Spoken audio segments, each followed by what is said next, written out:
everyone, it's Marchena. And I'm Tobie Love with Cross Country Mortgage. And we are here again with another video. Today we're going to do some debunking because there's a lot of rumors out there and a lot of people, unfortunately, are listening to people in their ear that have nothing to do with the industry. So we wanted to just kind of debunk those. So the first one is everyone always thinks that you have to have 20% down when you're conventional. That is not the case. So on conventional, you can get in as little as 3% down if you're a first-time home buyer. If you're not a first-time home buyer, the minimum down payment is 5%. So that is definitely a tall tale or a myth that you have to have 20% down. Now, you do have to have 20% down on a conventional to avoid mortgage insurance, but you do not have to have 20% down to do a conventional loan generally.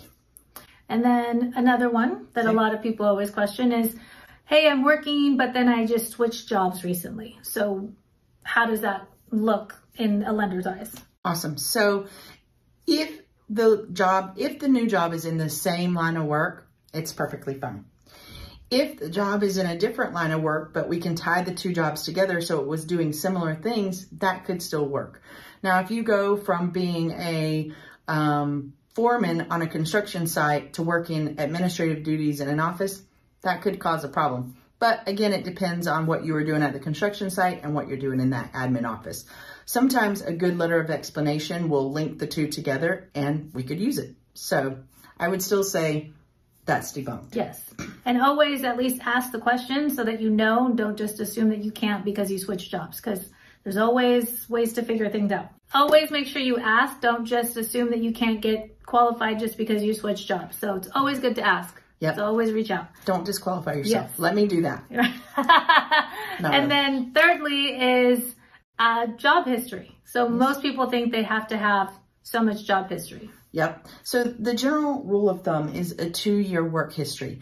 But what a lot of people don't know is that school is considered, so a trade school, a college. So if you're going to school to be a nurse and then you start being a nurse, but you went to school for 3 years and you've only been on the job for 1 month, you actually meet the requirement because you were in school for the job that you got.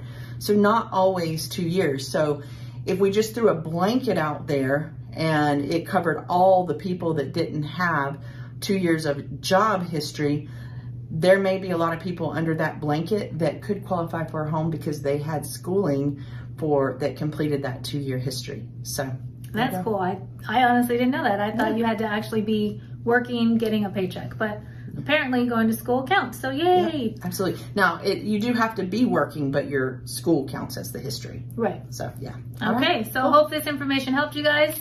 Let us know if you have any questions in the comments or feel free to reach out. Bye. Bye.